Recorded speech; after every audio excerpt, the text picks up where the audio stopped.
네, 기술적인 분석으로 봤을 때 미국은 연중 최고점 수준에서 긍정적으로 움직이고 있는데요. 이와는 좀 반대되는 양상을 보이고 있는 증시가 있죠. 바로 중국 증시입니다.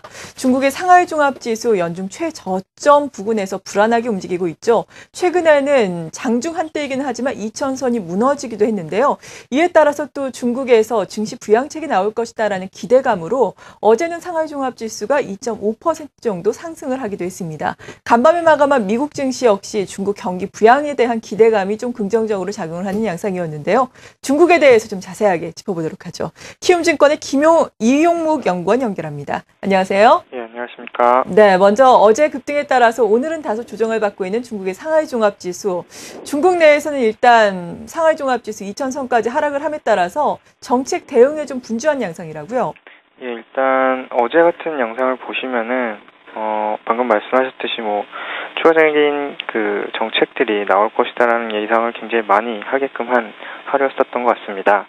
우선적으로 언론을 통해서 약 20조 위안 정도 달하는 투자 계획을 발표한 것을 재차 강조하는 모습이 진행이 됐고요.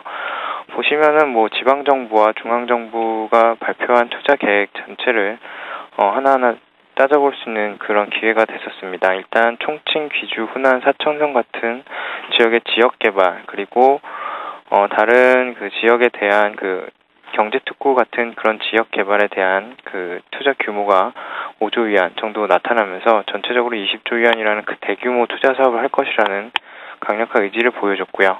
또 증감회와 보감회, 즉 이제 증권관리위원회와 보험관리위원회에서 주식시장 부양책을 위해서 여러 가지 수급적 리스크를 해소시키기 위한 여러 가지 정책을 발표를 할 것으로 지금 계속해서 예상이 되고 있는 상황입니다. 일단 증감회에서는 원가 비용을 적극적으로 낮추기 위한 세금 정책을 실시할 것으로 예상이 되고 있고요. 그리고 보감회 같은 경우는 9개 기관을 활용해서 약 1.7조 위안 정도의 자금을 이제 주식시장에 투입할 것으로 지금 보여지고 있는 상황입니다. 이런 것을 감안을 한다면 주식시장을 통해서 다시 한번 경기 부스팅을 위한 정책이 계속해서 진행이 될 수도 있다. 기업들에게 자금을 조달할 수 있는 기회를 좀 더 제공할 수도 있다. 이런 모습이 진행이 될 것으로 예상이 되고 있는 상황이고요. 또 하나는 이런 걸 통해서 금융 완화 조치가 다시 한번 나타날 수 있는 것이 아닌가 이런 기대감을 실어주면서 어제 같은 경우는 약 3% 정도의 상승세를 계속해서 보였던 하루였습니다. 25일 날에는 2000선 붕괴되는 그런 원인도 굉장히 크게 그 정책적인 불확실성과 수급적인 리스크 이런 것이 부각이 됐었던 것을 감안을 해서 정부가 계속해서 그런 조치를 취하는 모습이 한동안 좀 이어질 수도 있다 이렇게 판단을 하고 있습니다.